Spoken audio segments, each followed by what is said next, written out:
মারাত্মক একটা ভুল আমরা করে থাকি অনেকেই, যেটা হচ্ছে ক্লায়েন্টের কনফিডেন্সিয়াল প্রজেক্টগুলো আমরা কি করি? বিভিন্ন জায়গায় শেয়ার করে থাকি। সেটা হচ্ছে আমাদের পোর্টফোলিও সাইটে আ অথবা হচ্ছে যে আমাদের সোশ্যাল মিডিয়াতে বা আমাদের ওয়েবসাইটে। তো এই জিনিসটা করা সম্পূর্ণ অনুচিত। কারণ ক্লায়েন্ট যেহেতু আপনার সাথে কনফিডেন্সিয়াল বলে নিয়েছে এবং এনডিএ করে নিয়েছে, তাই সেগুলো আপনার উচিত না যে কোনো জায়গায় শেয়ার করা। কারণ ক্লায়েন্ট আপনাকে সেই অ্যাক্সেসটা দেয়নি দেখেই আপনার সাথে কনফিডেন্সিয়াল এগ্রিমেন্ট করে নিয়েছে, সাইন করে নিয়েছে, এনডিএ করে নিয়েছে। বাট আপনি কি করতেছেন? যে চিন্তা করতেছেন আমার পোর্টফোলিওটা একটু ভারী হবে, কেস স্টাডিটা শেয়ার করলে অনেকে হয়তোবা জানবে। বাট এইটা অনুমতি ছাড়া অবশ্যই কখনোই করা যাবে না।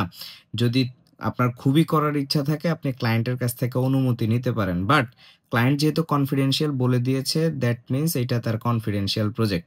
সো আপনি যেটা করতে পারেন সেটাকে এডিট করে অন্য একটা কোম্পানির নাম দিয়ে কাস্টমাইজ করে, কিছুটা কাস্টমাইজ করে সেটা আপনি আপনার কেস স্টাডি বা পোর্টফোলিওতে এড করতে পারেন। বাট রিয়েল প্রজেক্ট যেটা কনফিডেন্সিয়াল সেটা কখনোই শেয়ার করা উচিত হবে না। এটা একদমই অনুচিত।